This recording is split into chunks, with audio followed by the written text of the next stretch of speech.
virus ya.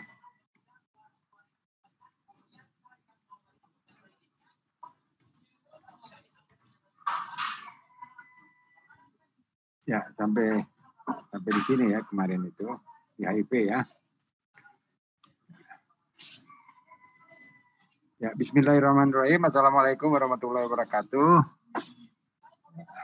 Waalaikumsalam warahmatullahi wabarakatuh. Lanjutkan kuliah kita mengenai imunologi, penyakit infeksi yang berhubungan dengan respon imun ya, yang humoral, dan pada hari kita akan lanjut itu topiknya sebenarnya adalah imunitas mikroba ya, jadi artinya hampir sama ya, jadi kita lanjut. Nah, kita lanjut saja kuliah kita yang berikutnya, yaitu inilah kira-kira gambaran ya, tadi kemarin itu sudah saya terangkan gambaran dari bagaimana respon imun ya. Ini kedengaran ya. Kedengaran tidak jelas? Kedengaran?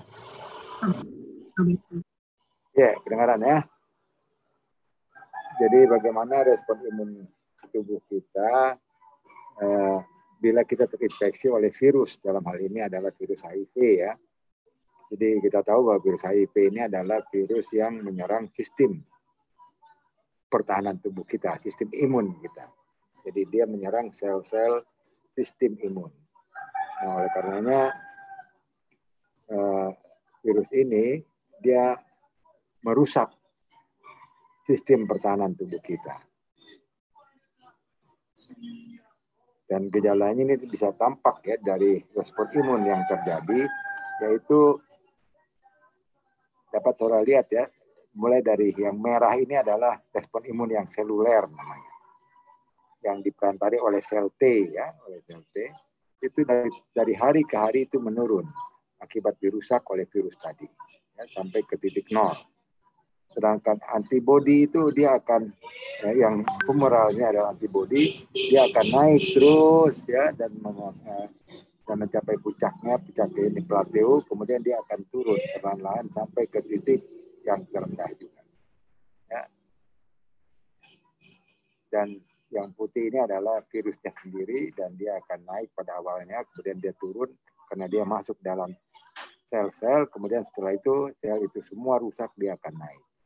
Nah, jadi kalau kita ingin mengetahui ya kematian dari penderita HIV itu atau AIDS itu, maka kita bisa lihat yaitu polanya adanya peningkatan dari jumlah virus ya, peningkatan dari jumlah virus dan penurunan yang drastis dari sel T. Ya, ini menunjukkan bahwa tingkat mendekati kematian dari penderita HIV. Selanjutnya kita lanjut dengan virus yang lain, yaitu virus hepatitis B namanya. Ya, imunitasnya terhadap virus hepatitis B ini kita tahu bahwa hepatitis ini terbagi atas fasenya, yaitu fase akut, ya, masa inkubasi, akut, resistant akut, dan recovery. Jadi ada beberapa fase di dalam hepatitis B ini.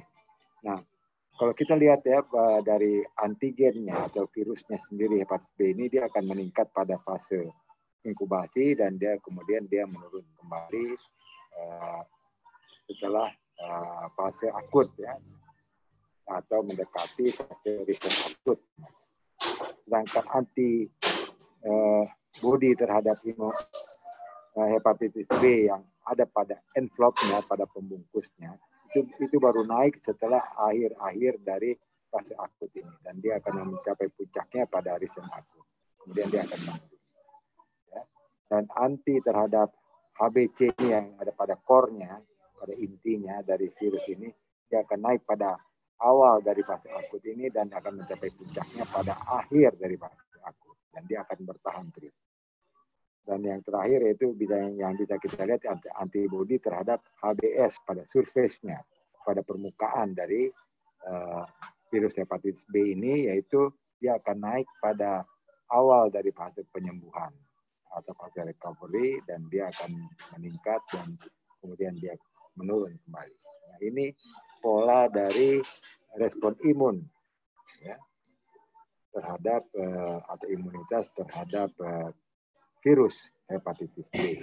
Jadi polanya itu berbeda sedikit dengan virus-virus yang lain. Ya. Nah, kemudian ini juga gambaran respon imun dari virus dengue. Ya. Virus dengue. Jadi virus dengue ini adalah virus yang menyebabkan penyakit namanya demam berdarah ya, yang kita istilahkan demam berdarah. Jadi penyakit demam berdarah ini disebabkan oleh virus, dan virusnya itu adalah virus dengue tadi. Nah, apa yang bisa kita lihat pada virus dengue ini, yaitu pada fase akut ini atau inkubasi ya, ini terjadi peningkatan dari jumlah virus. Dia naik dan dia akan mencapai pada fase yang disebut dengan nama fase viremia. Itu fase jumlah virus yang banyak di dalam tubuh kita. Nah, pada saat itulah baru terjadi peningkatan antibodinya. Jadi antibodi ini naik setelah fase recovery, penyembuhan. Nah, ini yang juga membedakan dengan infeksi virus yang lain. Dan harus diingat pada fase febril ini, setelah virus itu turun, maka biasanya ada kemungkinan ya penderita itu sembuh atau penderita itu masuk ke dalam namanya stadium dengue hemorrhagic fever atau DHF yang kita sebut, atau dengue shock syndrome. Jadi dengue shock syndrome itu adalah gejala dari penderita dengue yang dimana munculnya itu sebenarnya akhir dari periode febril ini, panas ini, demam. Jadi setelah demam ini turun baru akan memunculkan dengue shock syndrome tadi atau dengue hemorrhagic fever. Nah, itu disebabkan oleh nyamuk, namanya nyamuknya Aedes aegypti. Ini nyamuknya. Dan nyamuk ini kalau menggigit, dia akan mengeluarkan di salivanya atau di air liurnya itu akan mengeluarkan virus-virus ini. Nah, kemudian kita lanjut ya dengan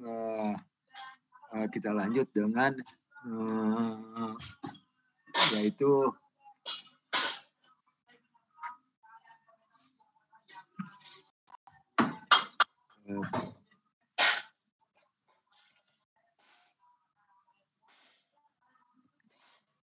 infeksi atau antigen dan antibodi yang ada pada infeksi virus atau jamur.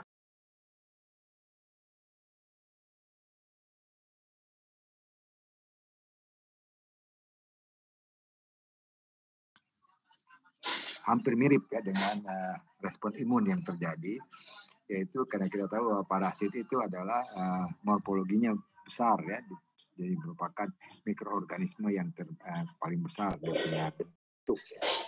Nah, oleh karenanya pada infeksi parasit ini bisa bervariasi dengan pola, yaitu sesuai dengan yang harus sudah ingat bahwa bila mikroorganisme itu hidup ya, di dalam sel, maka yang dominan responnya itu yang terjadi adalah respon imun seluler atau sel T lah.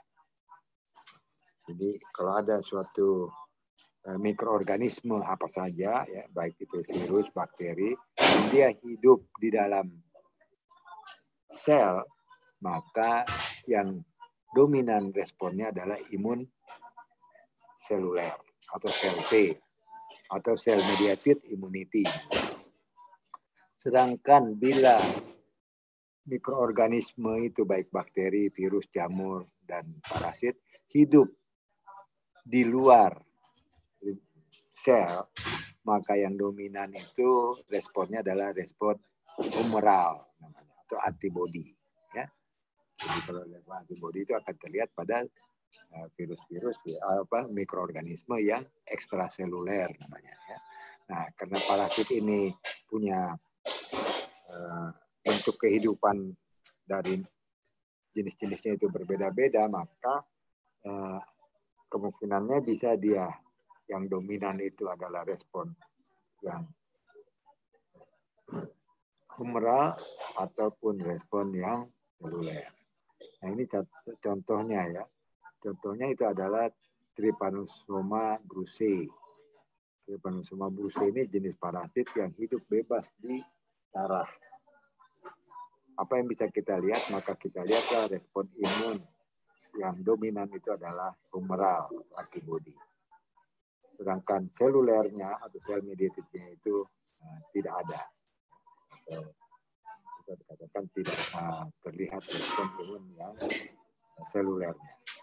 Selanjutnya itu jenis mikroorganisme yang lain, yaitu misalkan adalah Plasmodium. Plasmodium ini adalah sejenis parasit yang menyebabkan penyakit malaria ya, yang Nah, apa karakter atau sifat dari Plasmodium ini? Dia hidup di dalam sel darah merah. Jadi dia hidup tapi di dalam sel darah merah. Di mana kita tahu bahwa sel darah merah itu adalah sel, tetapi bukan sel respon imun yang langsung misalkan makrofag, sel T dan sebagainya. Apa akibatnya? Akibatnya yaitu respon imun humoralnya itu ada, tetapi tidak setinggi dengan parasit yang hidup bebas. Dan kalau kita lihat respon imun yang selulernya itu mulai tampak walaupun jumlahnya sangat kecil.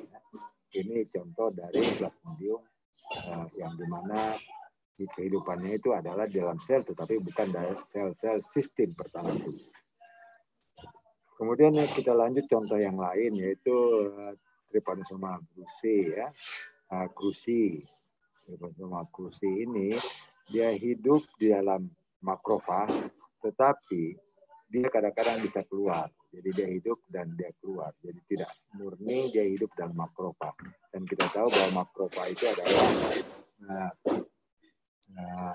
suatu sel sistem pertahanan tubuh kita.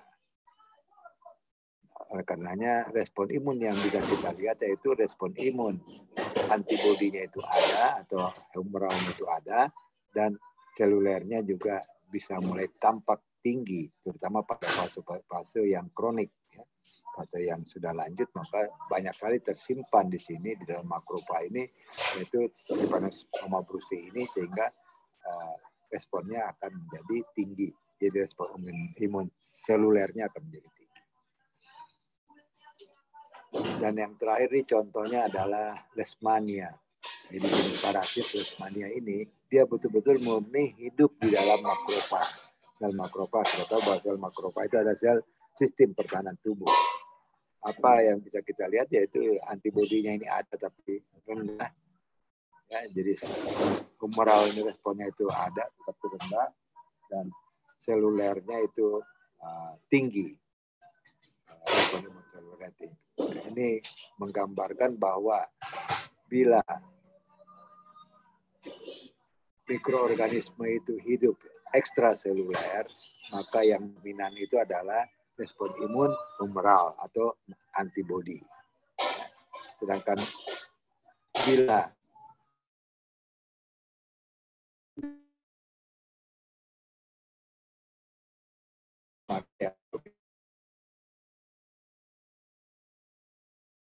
atau dasar ya harus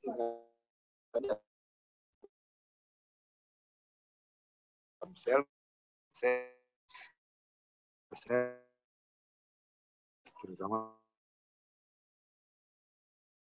yang itu ada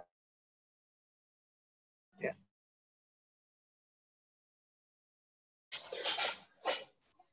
Ya, silakan kalau ada yang mau bertanya.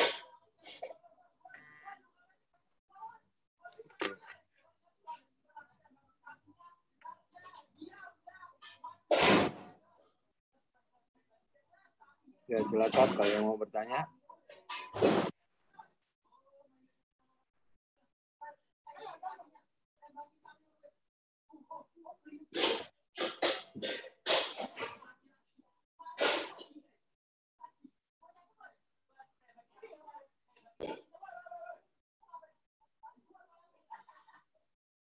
Ya, silakan. Ya, silakan.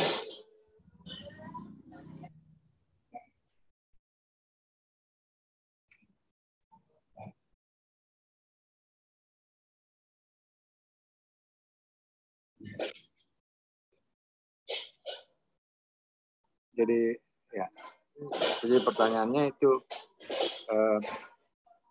yang sekarang dulu awalnya itu awal ya. Jadi saya mau cerita mengenai awal dari vaksin. Awal itu Edward Jenner itu ya yang saya perlihatkan gambar pertama ya dari kita punya kuliah. Edward Jenner itu malahan dia suntikan itu yang hidup.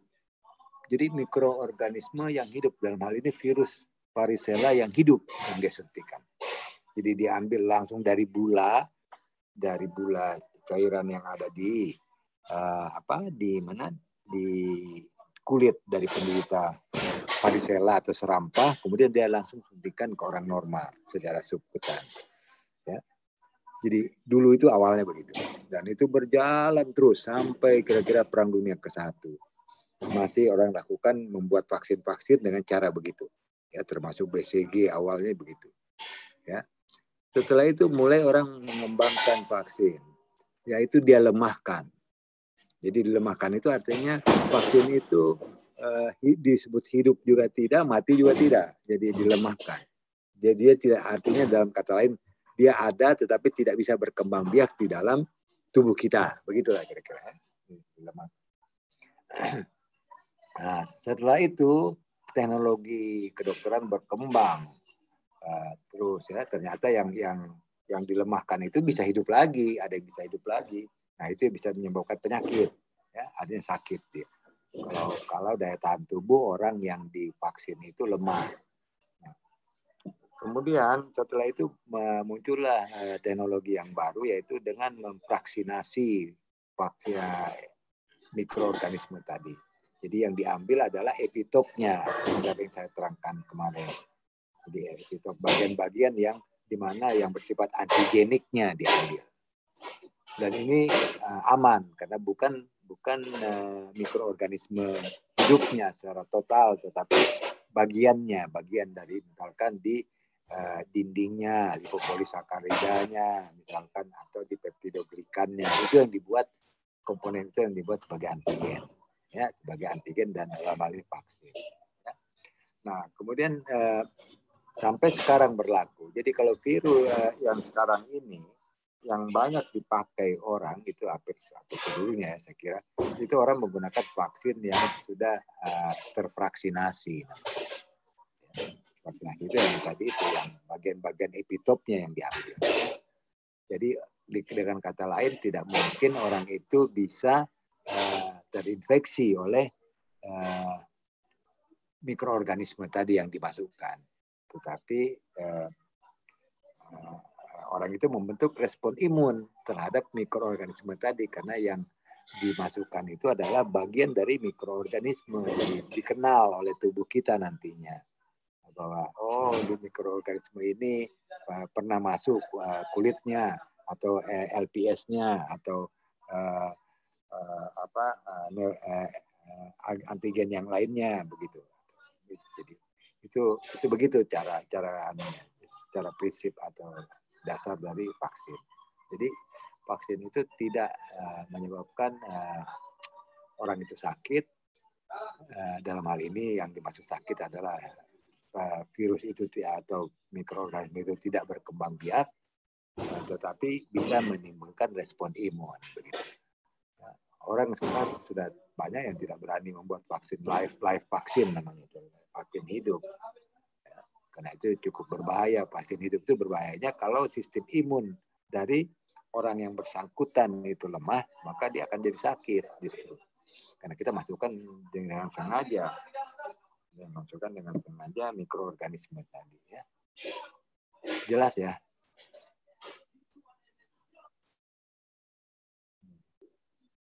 Ada lagi? Nah, jadi karenanya itu ya kalau kita melakukan vaksinasi itu ada syaratnya. Tidak semua orang bisa divaksinasi. Syaratnya itu mesti dia orang itu dalam keadaan sehat, di mana diperkirakan atau kita yakin bahwa orang yang akan kita suntik itu dia akan mempunyai respon imun. Misalkan saya kasih contoh lah, anak yang kekurangan gizi atau orang-orang yang sementara sakit atau orang yang menderita penyakit-penyakit tertentu, misalkan DM, hipertensi, apa semua, itu sulit sekali dikatakan bahwa respon imunnya itu optimal. Jadi apa artinya? Artinya kalau orang-orang itu divaksin justru bukan menimbulkan respon imun, tetapi justru dia menjadi lemah, sakit. Karena sakitnya itu bukan yang dimaksud sakitnya di sini sakit bukan karena infeksinya tadi, karena yang dimaksudkan itu adalah komponennya, tapi akibat dari pengaruh komponen itu yang bisa menyebabkan dia bisa sakit sampai meninggal malah. Jadi ada syarat-syaratnya vaksin, jadi tidak semua orang mesti bisa divaksin. Jadi ada syarat-syarat tertentu yang harus kita penuhi, terutama yaitu tadi pada dasarnya syarat itu adalah respon imun atau tubuh kita dalam keadaan sehat, sehingga respon imun itu optimal. Karena kalau tidak optimal maka praktis kemungkinannya ya tidak berespon atau sama sekali kita juga bisa jadi sakit akibat komponen yang dimasukkan tadi. Ya. Misalkan terjadi proses inflamasi, jadi dia tidak infeksi tapi terjadi inflamasi atau proses peradangan. Ya. Oke, ada lagi yang lain? Silakan.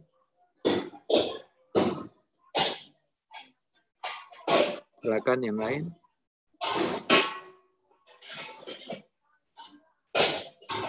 Silakan yang lain kalau ada.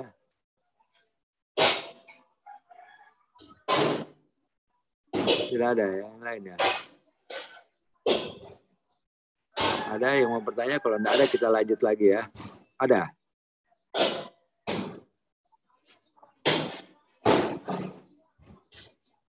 Oke, kalau tidak ada kita lanjut ya.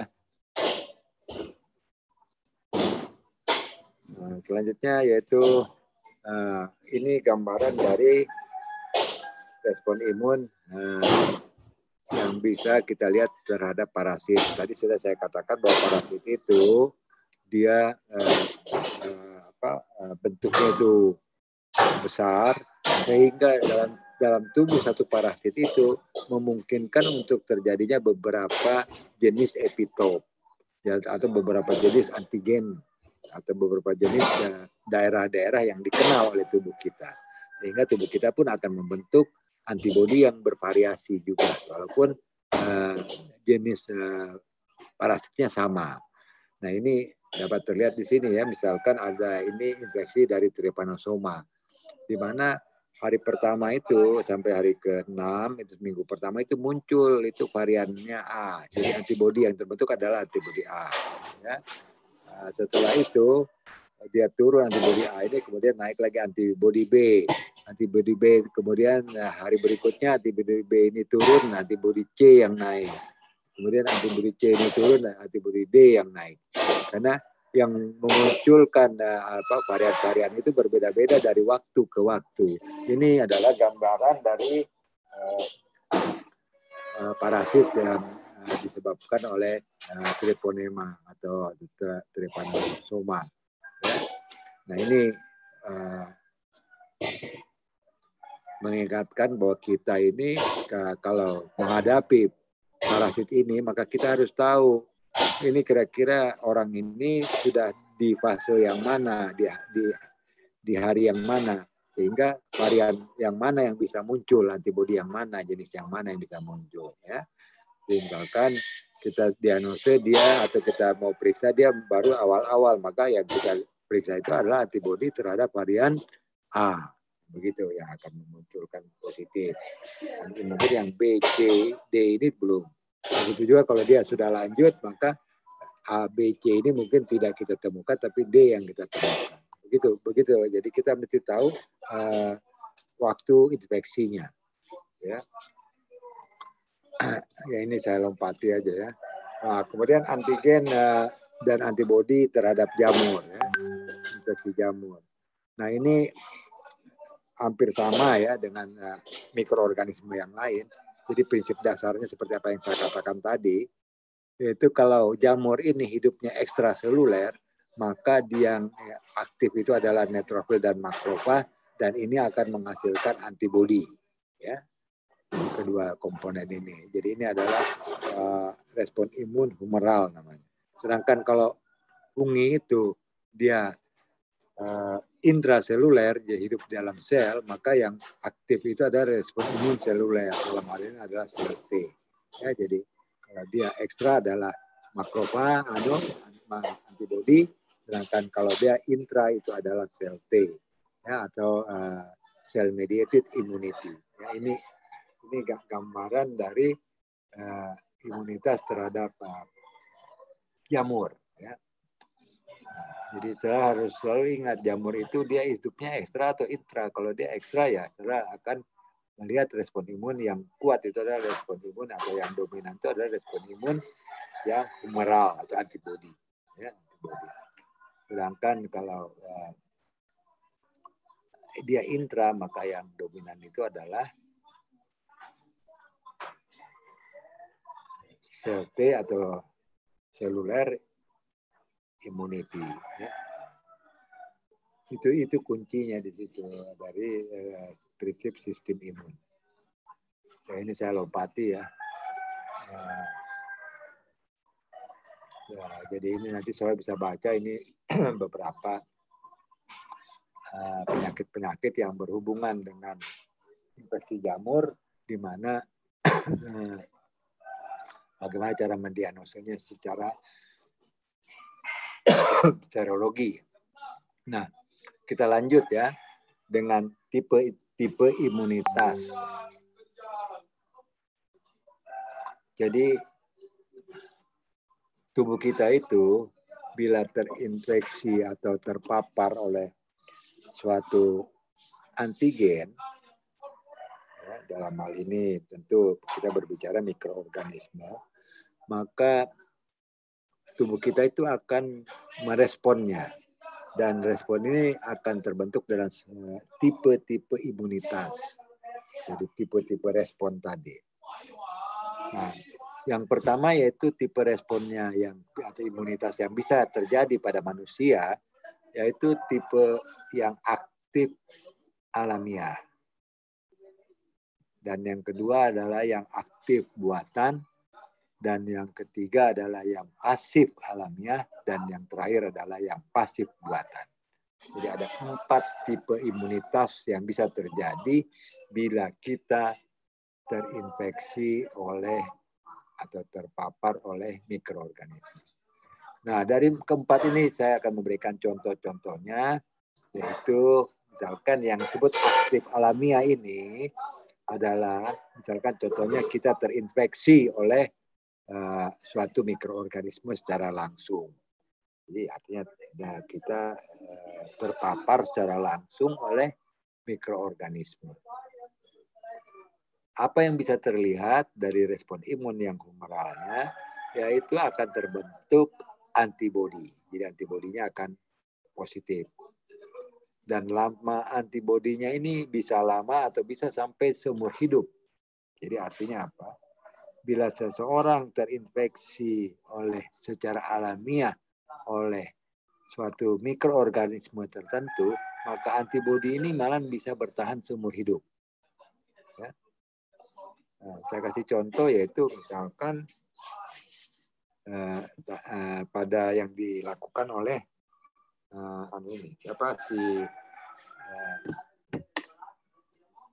Edward Jenner. Edward Jenner itu dia menyuntikkan atau orang yang terinfeksi langsung dengan virus varicella, itu biasanya antibodinya akan bertahan seumur hidup. Ya, jadi apa artinya? Artinya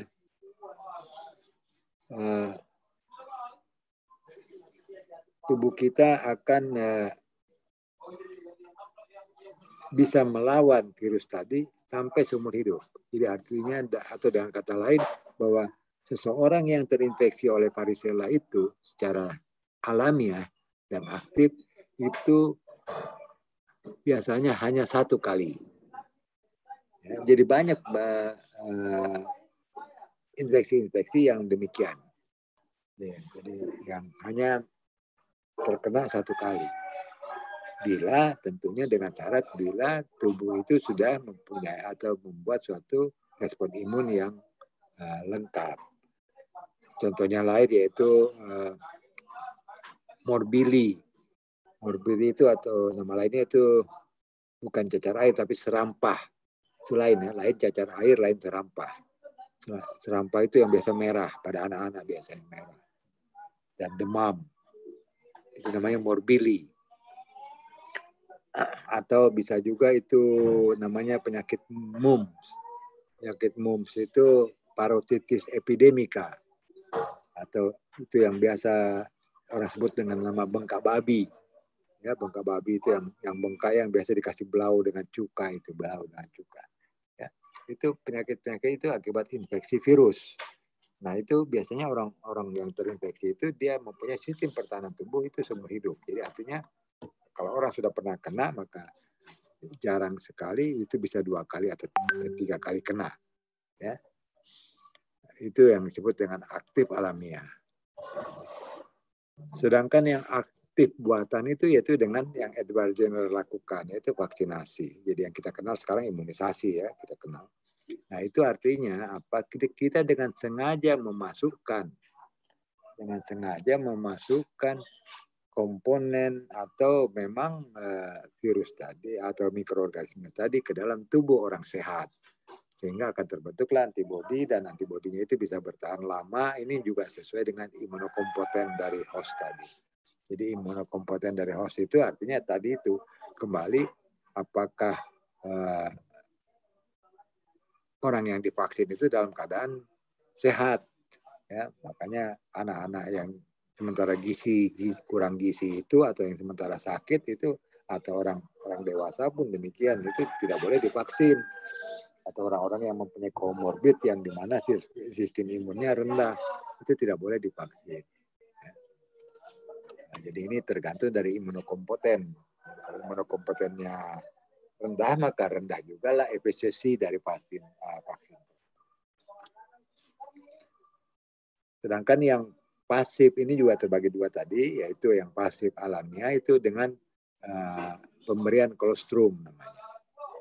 Jadi kolostrum itu adalah ASI ya, ASI. Jadi ibu-ibu yang baru melahirkan itu dalam ASI-nya itu penuh dengan kolostrum namanya, dan itu penuh dengan antibodi. Ya, penuh dengan antibodi. Jadi sebanyak antibodi yang ada di dalam si ibu tadi, maka sebanyak itulah juga antibodi yang ada pada dalam kolostrum. Jadi oleh karenanya anak-anak yang baru lahir itu sebaiknya langsung diberikan, secepatnya diberikan ASI, karena tujuannya adalah dalam ASI itu ada kolostrum dan ada banyak antibodi. Jadi si bayi itu bisa mempertahankan dirinya. Ya. Jadi antibodi itu terbentuk bukan terbentuk tapi ada di dalam kolostrum tadi. Ya, jadi antibodinya negatif dan ada dalam kolostrum. Dan ini biasanya bertahannya tidak lama. Kemudian yang aktif buatan. Ini contohnya adalah kita langsung memberikan infus serum. Ya. Jadi infus serum itu artinya antibodi, dalam serum itu ada antibodi, maka itu yang diberikan. Ini sama dengan yang COVID sekarang ini, plasma convalescence namanya. Ya. Plasma konvalesen itu sama-sama dengan IB infus. Ya, jadi artinya orang-orang yang pernah menderita itu serumnya diambil karena sudah mengandung antibodi, dan itu yang disuntikan ke orang lain sehingga akan terbentuk antibodi untuk melawan virus tadi. Ya. Nah, ini biasa dilakukan ini pasif buatan ini yaitu pada orang-orang yang mempunyai sistem pertahanan tubuh yang rendah. Jadi kalau orang-orang yang mempunyai sistem pertahanan tubuh yang rendah dan dia terinfeksi, maka kita berikanlah infus serum. Misalkan yang paling sering dilakukan itu sebenarnya pada penderita HIV/AIDS. Dan saya sudah terangkan bahwa HIV/AIDS itu adalah virus yang menyerang sistem pertahanan tubuh, sehingga memang orang itu mempunyai sistem pertahanan tubuh yang rendah sekali, sehingga diperlukanlah infus serum ini, karena dalam serum ini ada antibodi. Ya, inilah tipe-tipe yang imunitas yang bisa terjadi pada seseorang. Ada yang mau tanyakan di sini?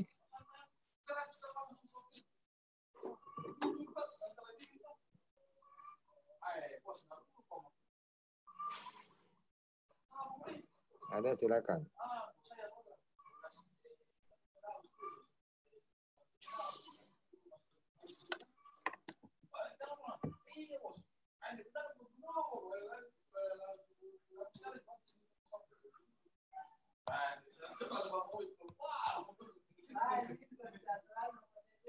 Ada yang mau tanyakan, silakan, mengenai imunitas ini.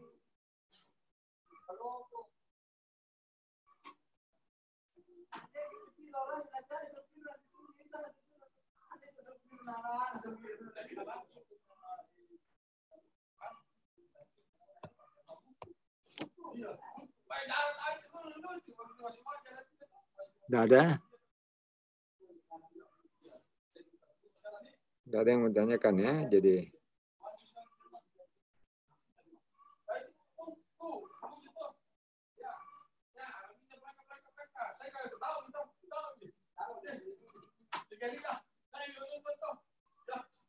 kalau nggak ada kita lanjut ya.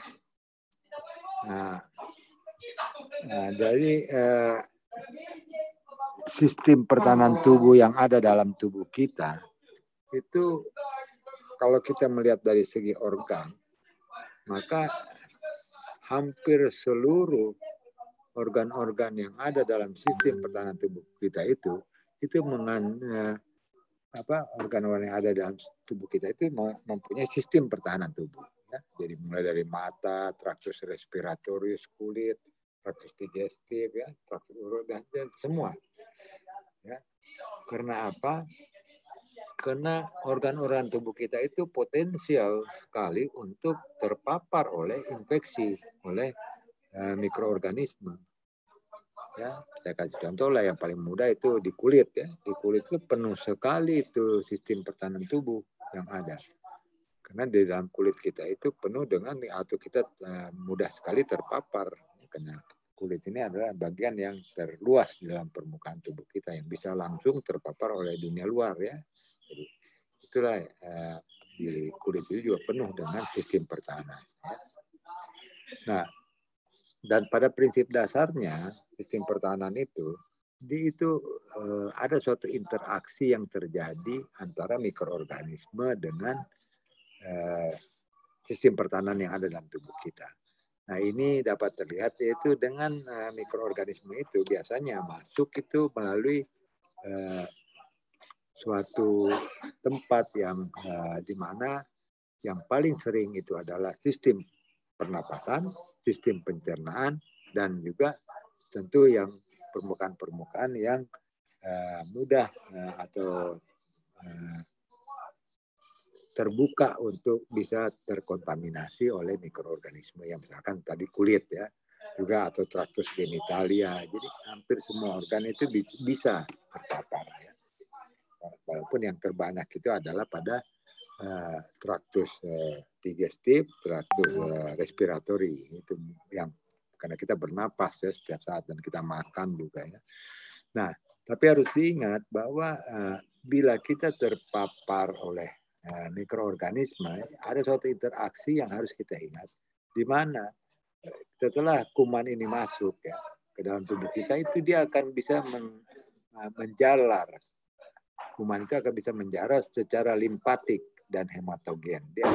Jadi dia menjalar secara limpatik dan hematogen yang dimana bisa berakhir di suatu organ-organ tertentu. Ya. Jadi apa yang bisa kita lihat di sini bahwa organ-organ yang terserang itu bukan saja yang ada di traktus atau di tempat awal masuknya, tetapi juga bisa menyebar secara sistemik ke organ-organ lain. Ya.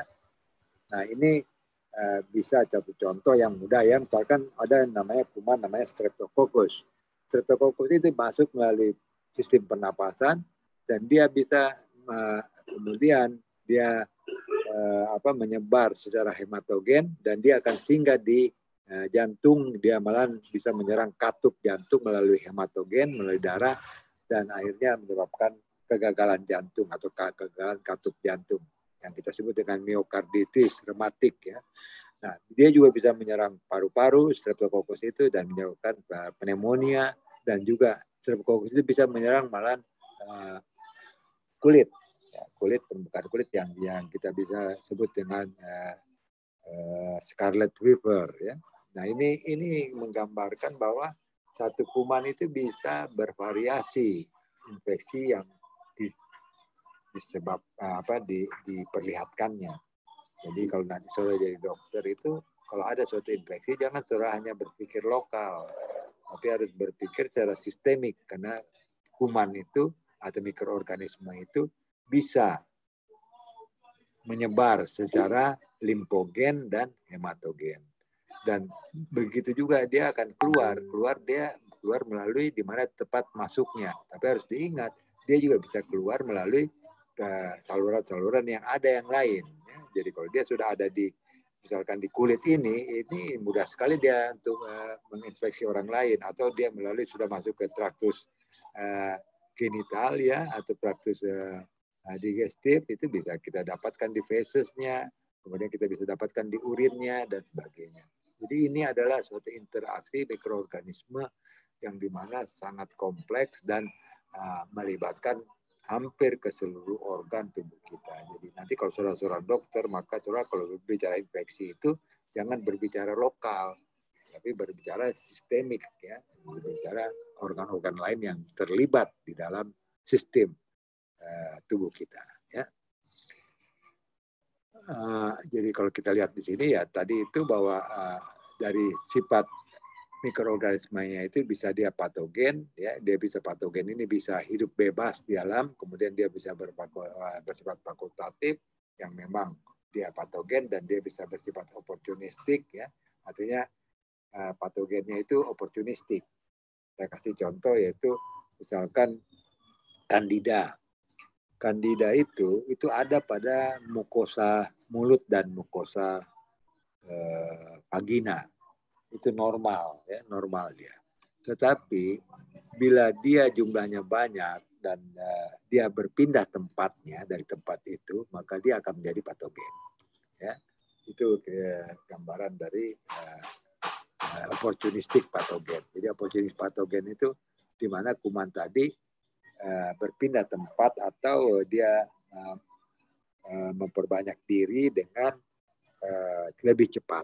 Ini yang paling kita bisa lihat yaitu adanya Candida misalkan pada orang yang infeksi HIV AIDS ya. Pada orang AIDS itu tadi saya sudah katakan bahwa dia mempunyai sistem imun yang rendah sehingga kuman-kuman itu bisa menjadi patogen yang tadinya dia oportunistik saja atau dia menjadi tadinya normal. Nah, kemudian itu kuman mikroorganisme yang lain itu bisa bersifat epizoonotik, jadi artinya mikroorganisme itu bisa juga menyerang binatang dan dari binatang pindah ke manusia ya, itu banyak sekali ya contoh-contohnya ya, termasuk ini virus COVID ini kan termasuk epizoonotik namanya. Jadi dia pertama awalnya itu dia pindah dari binatang, kemudian dia akan berinteraksi antara dia sendiri. Ada juga yang berikutnya adalah obligat. Obligat itu bisa obligat intraseluler. Obligat intraseluler itu yaitu di mana kuman-kuman ini betul-betul hidup di dalam sel-sel tubuh kita. Nah, kemudian macam-macam kuman inilah yang akan nanti berinteraksi dengan host tubuh kita melalui suatu vektor. Apakah dia melalui suatu vektornya? Vektornya bisa vektor genomik, bisa vektor biologi, atau vektor ekologi. Nah, ini vektor-vektor yang bisa terjadi. Nah, setelah itu baru di host ini akan terjadilah suatu reaksi sistem pertahanan. Nah, sistem pertahanan ini bisa pada seluruh organ yang ada dalam tubuh kita. Jadi bisa organ yang terlibat dalam tubuh kita, baik itu paru-paru, ya, sistem urogenitalia, dan sistem-sistem lainnya yang kulit dan limpa dan sistem saraf dan hampir seluruh organ-organ bisa terkena. Ya, ada yang mau tanyakan sampai sini? Silakan. Mengenai sistem pertahanan, ya, dan interaksinya. Ya. Ada?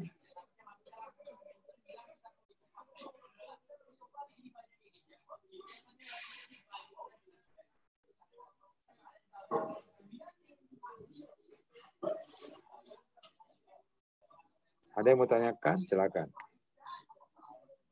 Kalau ada yang mau bertanya atau tidak jelas, ya.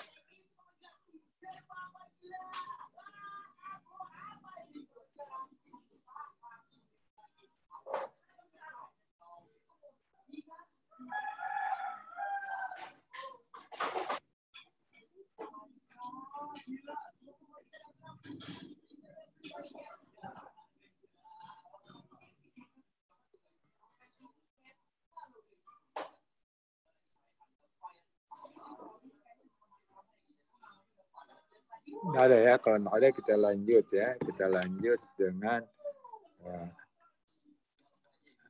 yang berikutnya, yaitu tadi saya sudah katakan bahwa hampir seluruh organ-organ tubuh kita itu bisa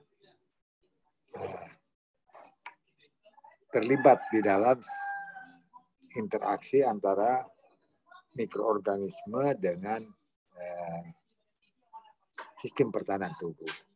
Nah, bila tubuh kita itu atau organ-organ tadi terinfeksi di dalam sistem tubuh kita ini, maka imunitas atau respon yang bisa terjadi itu pertama-tama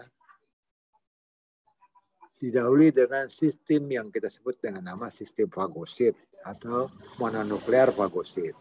Nah, apa ini mononuklear fagosit? Pada prinsip dasarnya adalah sistem yang dimana tubuh kita itu akan mengeliminasi mikroorganisme tadi melalui sistem faga. Faga itu memakan. Jadi tubuh kita itu akan memakan mikroorganisme tadi. Ya. Dan sel-sel yang terlibat di dalam sistem mononuklear fagosit ini namanya berbeda-beda ya, sesuai dengan jaringan di mana sel itu berada. Ya, misalkan di jaringan saraf maka kita sebut dengan nama sel mikroglial. Di limfonodus itu kita sebut dengan nama makrofag, itu yang lazim ya, yang umum kita sebut adalah makrofag. Di pulmo atau di jaringan paru-paru kita sebut pulmonary alveolar makrofag. Di tulang itu osteoclast. Ya. Di hepar itu di jaringan hati itu kita sebut sel Cooper. Di lien itu ya, makrofag, dan di ginjal itu kita sebut dengan sel glomerulal mesomelial. Dan jaringan ikat misalkan di kulit, otot ya, itu kita sebut biasanya sel makrofag atau sel histiosit. Nah, ini nama-nama ini berbeda antara satu organ dengan organ lain, tapi fungsinya sama, yaitu sistem fagositosis namanya. Jadi sistem untuk memakan mikroorganisme yang masuk ke dalam organ-organ tadi. Nah, bagaimana caranya prosesnya dari sistem fagositosis ini melalui suatu tahapan. Yang pertama yaitu tahapannya yang kita sebut dengan nama tahapan hemotaksis. Apa itu tahapan hemotaksis? Adalah tahapan di mana sel-sel makrofag ini atau sel-sel fagositosis ini mendekat ke mikroorganisme. Jadi misalkan ada mikroorganisme atau ada infeksi di mulut, maka semua sel-sel makrofag yang ada dalam tubuh kita itu berusaha untuk mendekat ke sana, menyerang mikroorganisme tadi. Makanya itu kalau saudara punya pengalaman ya dengan sistem hemostasis ini, saudara mungkin sudah pernah alami. Itu kalau saudara luka dengan infeksi ya pada kaki itu, biasanya saudara akan terlihat ada suatu benjolan di inguinal, di lipat paha sini ada benjolan. Dan itu terasa sakit kalau ditindis itu. Itu sebenarnya makrofag itu pada sel-sel limfosit itu ingin menyerang ke sana, masuk ke daerah yang infeksi tadi. Ya. Juga misalkan ada infeksi di mulut ya. Jadi artinya ada mikroorganisme yang berkembang biak di mulut, maka biasanya di bawah mandibula ini akan kita raba adanya benjolan. Yang benjolan itu berupa biji-biji seperti biji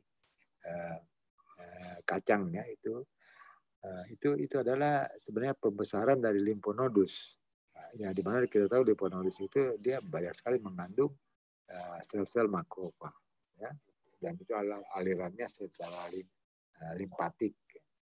Nah itu contoh terjadi suatu hemotaksis ya. Jadi hemotaksis itu cepat sekali ya kalau rekannya ada infeksi itu langsung bekerja hemotaksis ini. Nah nanti setelah bertemu antara sel makrofag tadi ya, jadi setelah bertemu, jadi sel makrofag tadi mendekat semua dan setelah bertemu dengan mikroorganisme, jadi ini mikroorganisme, maka terjadi penempelan, ya adheren namanya.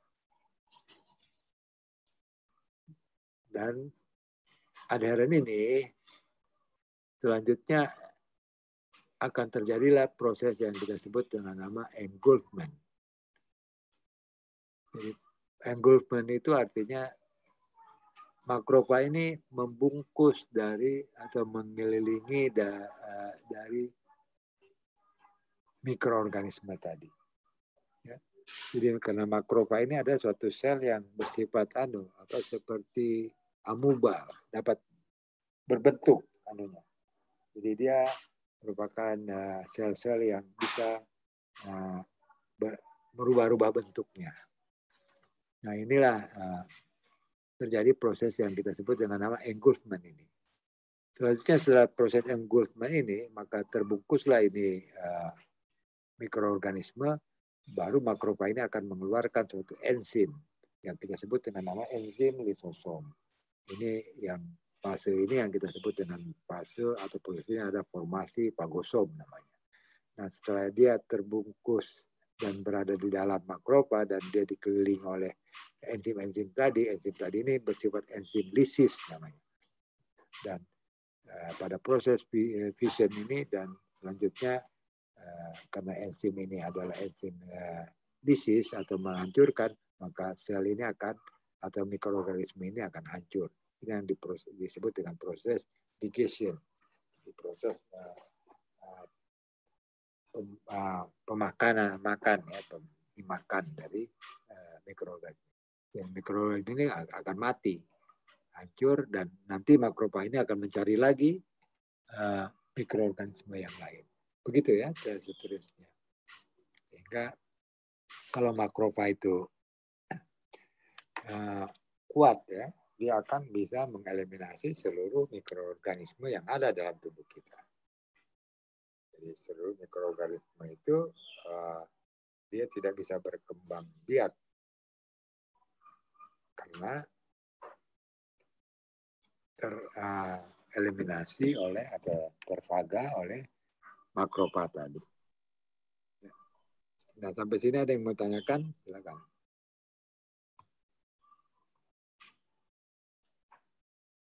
Silakan.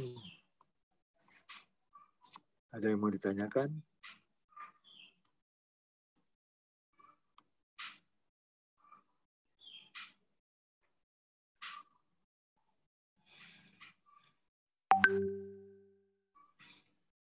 Ya, silakan.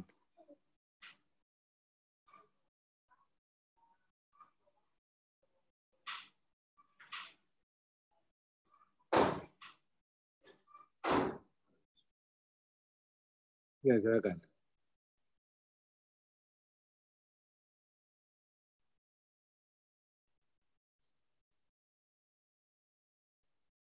Nah, itu penemuan terakhir itu yang disebut dengan nama autofaga. Jadi itu puasa itu sebenarnya adalah suatu proses yang sangat bagus untuk terjadinya suatu autofaga. Nanti itu baru-baru ditemukan, dan yang menemukannya itu orang Jepang yang dia dapat Nobel. Jadi puasa itu menyebabkan sel-sel itu tidak mengambil atau tidak mendapatkan nutrisi pada tenggang waktu tertentu, sehingga apa yang dia lakukan, sel-sel yang kotor itu yang dia makan, dia buang di autofaga. Dan itu termasuk partikel-partikel yang tidak berguna ini, itu dia buang, tentu ujung-ujungnya melalui urin, ya, terbuang melalui urin. Bisa juga terbuang melalui keringat, melalui pernapasan, jadi semua ekskresi yang bisa ada dalam tubuh kita. Itu nanti saudara bisa baca, ya, penemuan dari penemuan dari seorang penerima Nobel, ya, yaitu yang menemukan bagaimana proses autofaga, ya, jadi memakan sendiri, fagositosis yang memakan sendiri, jadi dia makan benda-benda yang tidak dibutuhkan, ya. Jadi kalau tanya kemana itu, ya, benda-benda ini, ya, nah, yang dimakan ini, ya, akhirnya dia buang keluar, dia faga, dia makan semua benda-benda itu, dan dia ekskresikan melalui urin kah, melalui semua tempat-tempat ekskresi, melalui melalui pernapasan juga bisa ekskresinya. Jadi semua tempat-tempat yang bisa mengeluarkan sekret itu bisa dilakukan, termasuk di mata, ya, melalui air mata apa seperti, ya, termasuk dari, kalau di hidungnya dari ingus apa semua, ya, saliva apa, ya. Saya kira demikian, ya, itu. Kalau mau ditanya kemana itu, jadi ini terjadi suatu autofaga, dan itu ada penemuan terakhir, ya, yang dimana dia menemukan bahwa pada orang-orang puasa itu terjadi suatu proses yang sangat kuat, yaitu autofagi tadi. Autofagi tadi terjadi karena akibat dari kekurangan atau tidak adanya nutrisi, ya, yang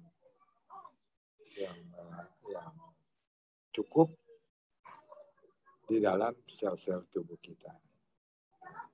Ini dia terima Nobel Prize-nya ini dari Jepang, ya. Apa namanya itu? Yoshinori Osumi,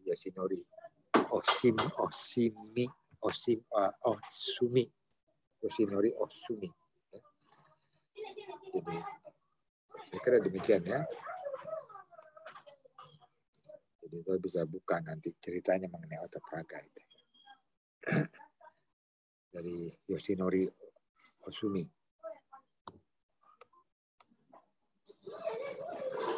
Ya, ada lagi? Silakan, yang lain silakan. Sampai, Dok, izin bertanya, Dok. Ya, silakan. Saya mau bertanya, Dok, soal slide-slide yang sebelumnya mengenai infus serum. Kan setiap orang memiliki sistem imun yang beda, Dok. Terus bagaimana dengan cara kerjanya itu infus serum jika dipindahkan serum dari orang yang satu ke orang yang lainnya, Dok? Terima kasih, Dok. Nah, oke. Jadi infus serum itu yang sekarang nama topnya itu apa, plasma konvalesens, ya. Itu sebenarnya infus serum itu. Nah, prinsip dasarnya begini. Kalau orang yang sudah pernah menderita suatu infeksi oleh mikroorganisme, maka dalam tubuhnya itu akan terbentuk antibodi. Dalam tubuhnya terbentuk antibodi, dan antibodi itu ada dalam serum. Nah, serum itulah yang diambil dan dikasihkan kepada orang yang penderita yang lain. Nah, tentu di sini ada syarat-syaratnya seperti syarat pemberian donor darah. Golongan darahnya mesti sama. Ya. Artinya golongan darahnya mesti sama karena apa? Karena ditakutkan bahwa ada partikel-partikel eritrosit yang terbawa di situ yang dimana bisa menyebabkan nanti suatu reaksi muncul akibat ketidakcocokan golongan darah tadi. Ya. Nah itu. Jadi tapi prinsip dasar dari konvalesen plasma konvalesen itu adalah infuserum sama itu. Itu awalnya kata-katanya infuserum. Sekarang dibikin nama canggih lah plasma konvalesen. Tapi itu sudah lama itu sebenarnya. Dari itu awalnya itu diberikan pada penderita HIV/AIDS itu. Kenapa diberikan pada penderita HIV/AIDS? Kita tahu bahwa AIDS itu adalah di mana sistem imun tadi sudah sampai ke titik nol. Ya, jadi kalau saudara lihat itu tadi gambarnya itu bahwa penderita HIV itu kalau dia sudah mendekat kematian itu di mana respon imun seluler dan humoralnya itu turun habis.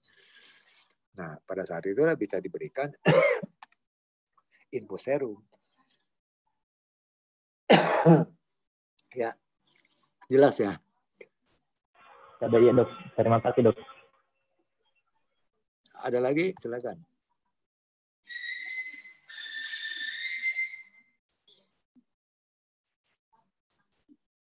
Tabe dok. Ya, silakan. Mau bertanya dok, bagaimana itu antibodi dok dalam membantu proses eliminasi melalui proses fagositosis dok? Jadi dua proses ini berbeda ya, berbeda. Ini adalah proses fagositosis, proses yang dilakukan oleh makrofag, sel makrofag.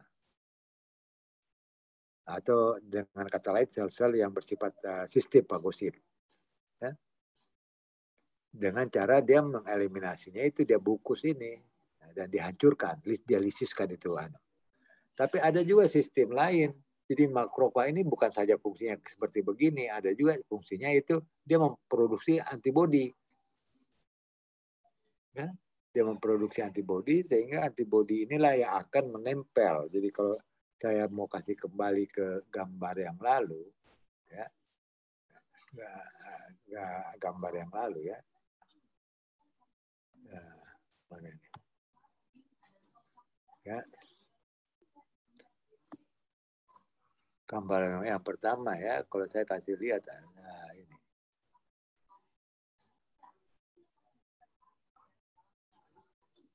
Ini ya. Nah, dia ini sebenarnya akan memproduksi ini. Makrofag itu akan bisa memproduksi ini antibodi ini. Antibodi inilah yang akan menempel antigen ini dan ini terjadi juga proses penempelan atau kerusakan dari mikroorganisme tadi. Nah, ini interaksi antara antigen dan antibodi. Jadi dalam proses tubuh kita itu banyak sekali mekanisme untuk mengeliminasi mikroorganisme, baik dari satu sel maupun sel-sel yang lain. Jadi ini yang kita berbicara hanya sebagian dari sel-sel dalam sistem efektor yang humoral, yaitu makrofag tadi. Ya. Jadi kalau ditanya bagaimana itu makrofag bekerja mengeliminasi mengeliminasi mikroorganisme, itu berbeda dengan makrofag dalam sistem fagositosis. Itu dua hal yang berbeda. Jadi kalau dia mengeliminasi melalui sistem antibodi, ya itu begini, dia produksi antibodi, kemudian antibodi ini akan melengketkan atau menempel sebagai reseptornya akan menempelkan itu antigen-antigen dari mikroorganisme tadi. Maka kemudian mikroorganisme ini akan menyebabkan kematian atau rusak lah. Ya.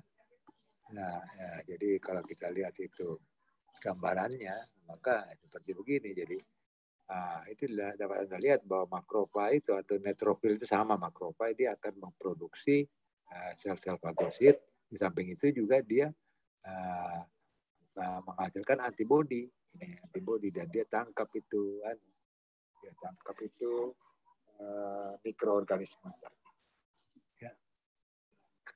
Nah, nanti sambil juga sel seluler ini bekerja juga untuk mengaktifkan sel-sel makrofag ini untuk bisa membunuh bakteri tadi atau mikroorganisme tadi.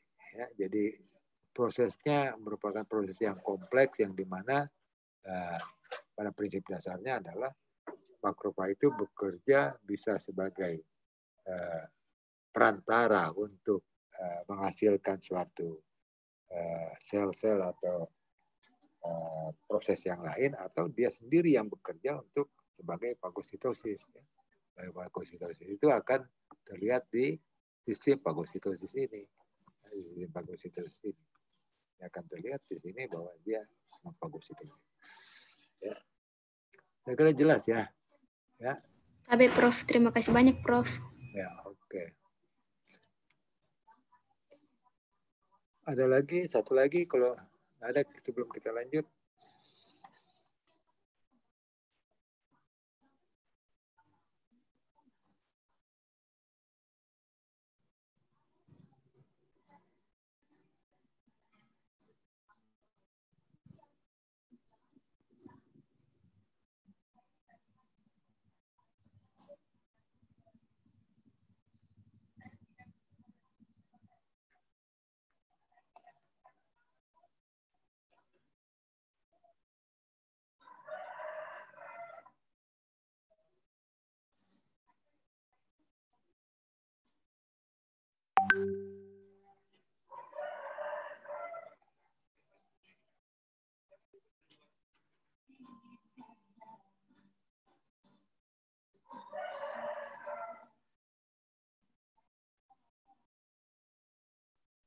Ya, kawan-kawan kita lanjut ya. Kita lanjut ya.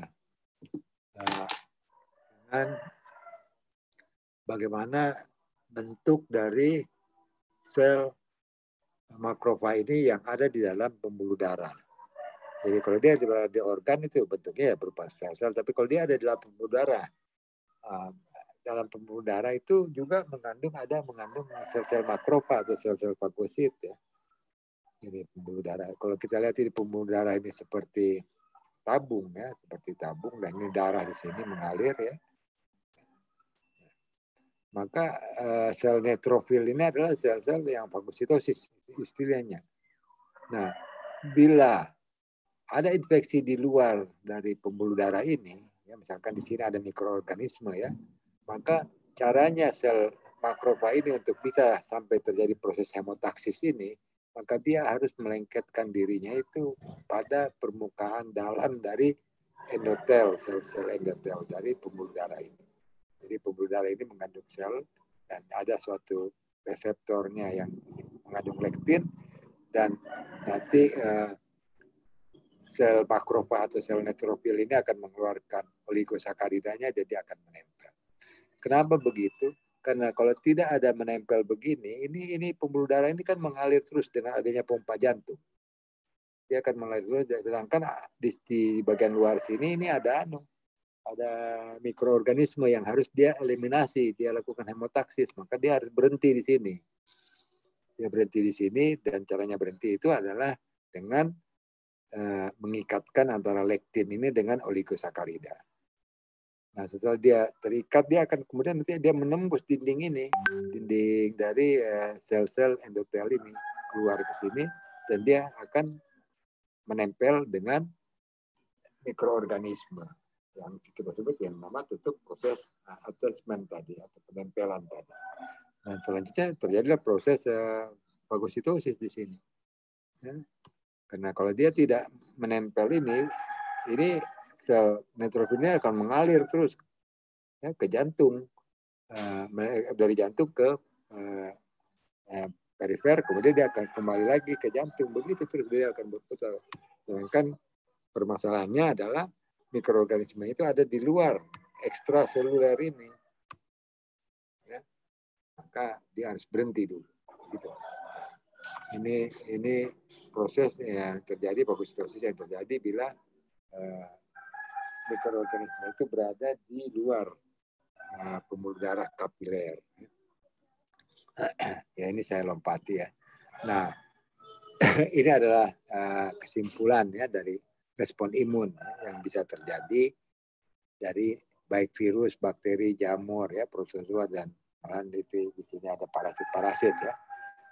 Nah, prinsip dasarnya itu yang ini hanya sebagian ya. Jadi virus itu, nama-nama virusnya itu hanya sebagian. Begitu juga bakteri itu hanya sebagian.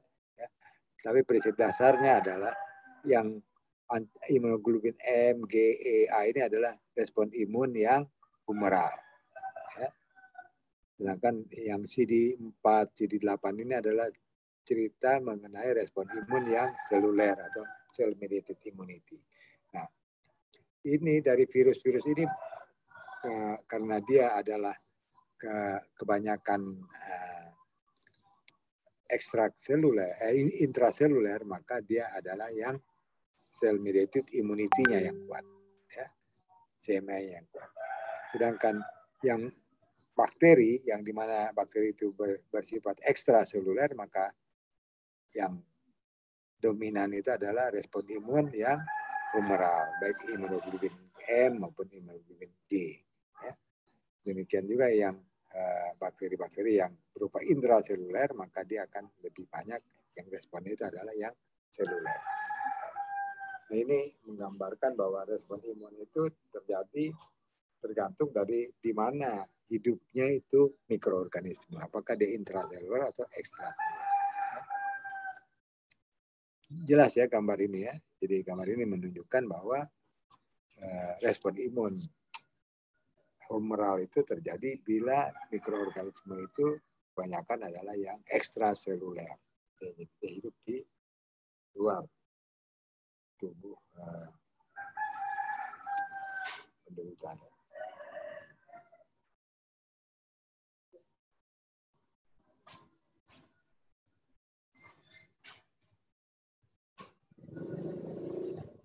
Ada yang mau tanyakan sampai sini?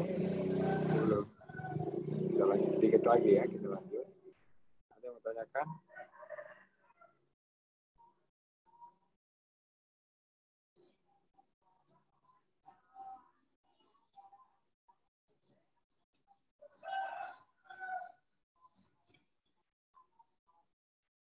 Tidak ada ya, kalau tidak ada kita lanjut ya sedikit lagi.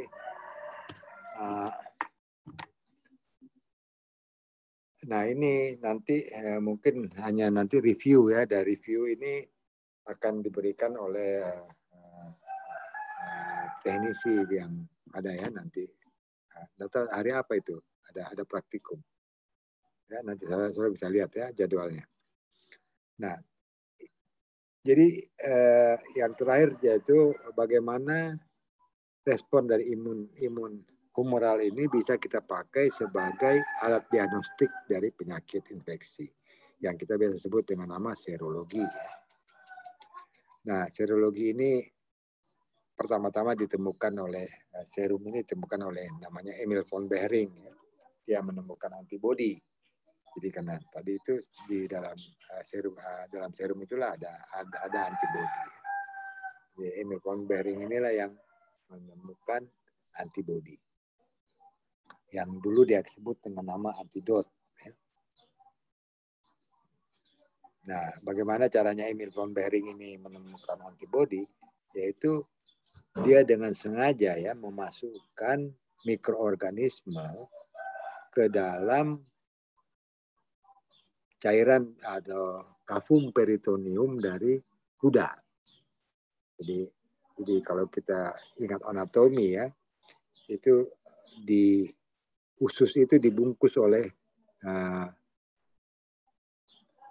selaput peritoneum, ya, dibungkus oleh selaput peritoneum, dan di dalam peritoneum itu antara usus dengan bagian luar dengan selaput peritoneum itu mengandung banyak sekali di situ cairan, namanya cairan peritoneum, dan cairan peritoneum ini ya, mengandung seperti antibodi, yaitu mengandung serum.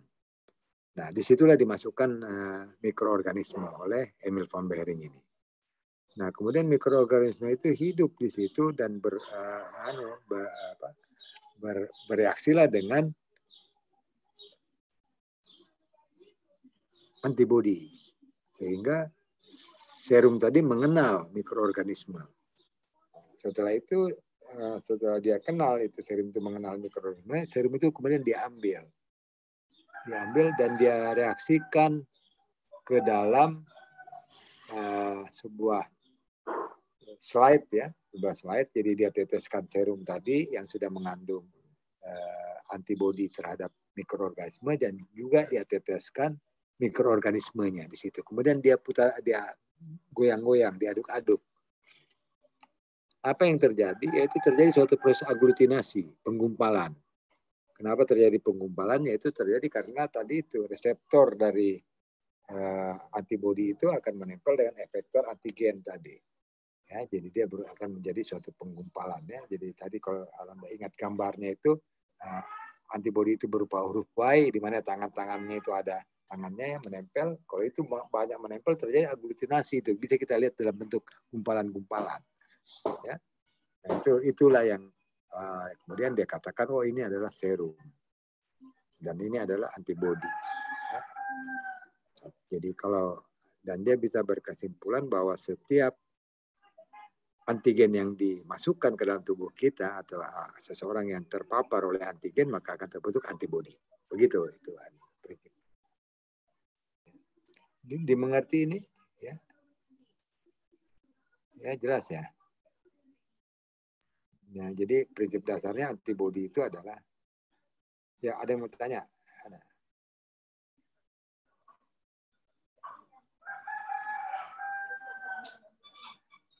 Ya, silakan. Ya, jelas ya.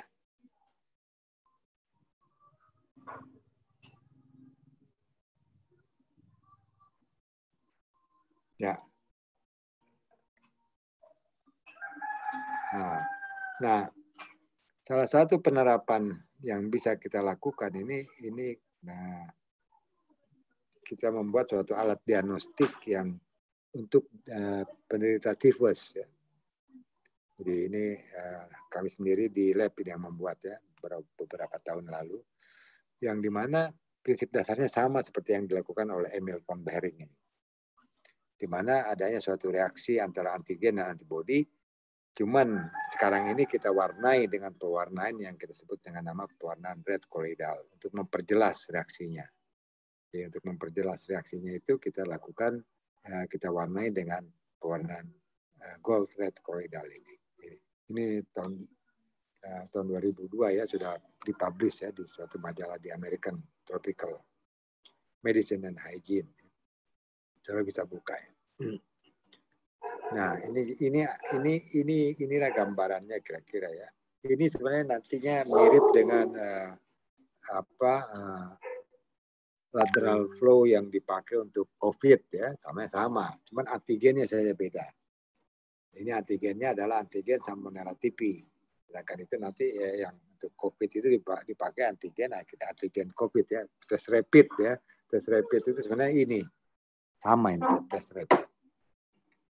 Nah, di sini ini sebenarnya pada tes rapid ini sebenarnya ini adalah suatu nilon membran ya, dan di sini ditaruh antigen, yang di sini ditaruh antibodi ya. Jadi kalau saya perbesar itu ada begini ya.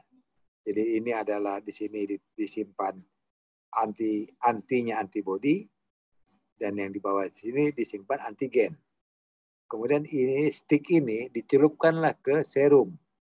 Apa yang terjadi kalau serum itu mengandung antibodi yang mengenal antigen tadi, maka dia akan berwarna. Kita ini akan berwarna. Ya. Karena terjadi suatu reaksi pengikatan antara antigen dan antibodi. Ya. Dan makin terang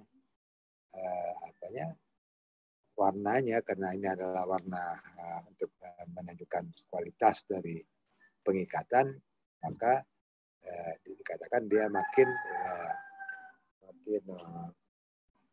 tinggi jumlah titer antibodinya. Nah, inilah tes dipstick ya, awal dari tes rapid yang dikembangkan. Jadi tes ini simpel ya, dan mudah dan tidak membutuhkan alat-alat khusus dan mudah diterapkan di lapangan. Jadi ini yang dipakai untuk COVID sekarang, tes rapid yang dibilang tes rapid ya. Ini sudah dipublish ya di majalah di American Journal tahun 2002. Jadi sudah berapa tahun tuh? 19 tahun lalu ya. betul ya. 2021 sekarang kan, sudah 19 tahun lalu ini terpublish. Nah, kemudian tes inilah dikembangkan yang kita sebut dengan nama rapid test yang pada prinsip dasarnya adalah lateral flow. Jadi sama, yaitu di sini disimpan itu adalah antigen, di sini adalah antinya antibody, dan di sini zat warna, dan kemudian sampelnya akan diteteskan di sebelah sini dan dia akan mengalir ke sini. Itulah yang disebut dengan nama lateral flow sebenarnya. Dan dia kemudian tadi itu dibungkus dengan suatu kaset ya. Inilah yang dipakai oleh rapid test yang dipakai di COVID itu. Ini juga sudah dipublish ya, di majalah di Inggris ya, tahun 2008. Nah, ini kita hanya membutuhkan serumnya itu hanya 5 mikro. Kemudian waktunya yang dibutuhkan 10 menit. Sudah bisa kita lihat ya, ada pita yang membutuhkan adanya reaksi positif. Yang biasa kalau disebut reaktif ya, reaktif. Dan reaktif itu maksudnya positif, reaksi. Jadi reaksi antara antigen dengan antibody, itu yang maksud dengan reaktif. Ya. Jadi kalau ada tes rapid itu dibilang reaktif itu maksud. Jadi sebenarnya positif. Ya, kemudian tes ini juga selanjutnya kita kembangkan ya dengan namanya latex dry dot. Ini lebih simpel lagi sebenarnya di sini, tapi mempunyai kelemahan yaitu kita tidak bisa mengukur secara tepat waktu yang dibutuhkan. Ini prinsip dasarnya itu sama persis yang dilakukan oleh Emil von Behring. Cuman bedanya di sini kita menggunakan latex dan menggunakan warna. Warna yaitu warna methylene blue, warna biru. Sedangkan waktu Emil von Behring itu dia menggunakan slide, kemudian itu dia guncang-guncang ya, dia goyang-goyang. Ini sama. Jadi ini adalah kertas nilon ya, kertas nilon yang parafin. Kemudian setelah itu di atas sini kita simpan ya, jadi antigen dan juga zat warna methylene blue serta partikel latex. Jadi partikel latex itu partikel yang untuk seperti karet ya, untuk mengikat. Tapi dia bentuk partikel yang sangat halus, nanopartikel. Nah, setelah itu diteteskanlah di sini serum dan kita guncang, kita goyang-goyang. Dan kalau dia tidak ada aglutinasi, tidak ada gumpalan begini ya, seperti ini, tidak ada gumpalan, ini jadi smooth begini, itu negatif kita katakan. Kalau dia ada gumpalan itu kita katakan dia positif. Dan positif ini kuat tidaknya suatu positif itu tergantung dari waktu. Makin cepat waktunya, maka dikatakan positifnya makin kuat. Ya. Jadi kalau dia 5 detik sudah positif, maka kita katakan itu positif kuat. Kemudian 15 detik dia positif, maka kita katakan dia positif sedang. Dan ini 45 detik, kita katakan dia positif lemah. Dan kalau lebih dari 60 detik, ini kita katakan dia negatif. Jadi ini tes yang lebih mudah lagi, yaitu dengan nama latex aglutinasi. Dan ini bisa dikembangkan ke semua penyakit infeksi mikroorganisme, termasuk yang dilakukan yaitu pada COVID ini. Jadi kita hanya menggunakan antigennya. Antigennya saja yang berbeda di sini. Kita simpan. Ya. Ini dilakukan oleh mahasiswa saya dari Amsterdam University. Dan ini sudah dipublish di majalah di Inggris juga, di London. Tahun 2007. Saya kira ini nanti yang akan dijelaskan oleh saya punya teknisi, saya punya asisten untuk resume dari praktikum imunologi penyakit infeksi. Ya, saya kira cukup sekian ya. Kalau ada yang mau bertanya, silakan ya. Ada waktu 4 menit. Ya, ada, silakan. Kalau ada yang mau bertanya.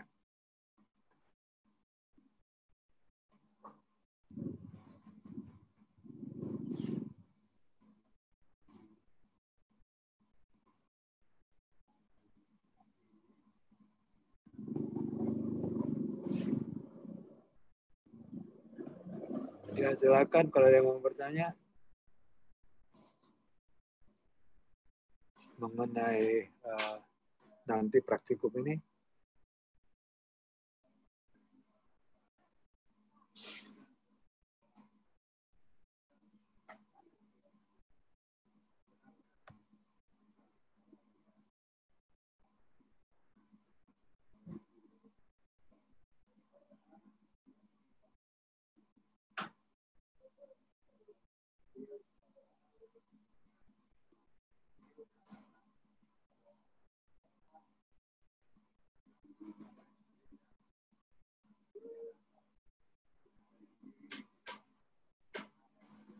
Ya, kalau enggak ada, saya kira cukup sekian ya kuliah dari sistem imun, penyakit infeksi yang berhubungan tentu dengan imunitas humoral dan efektornya serta imunitas terhadap mikroorganisme. Saya kira terima kasih.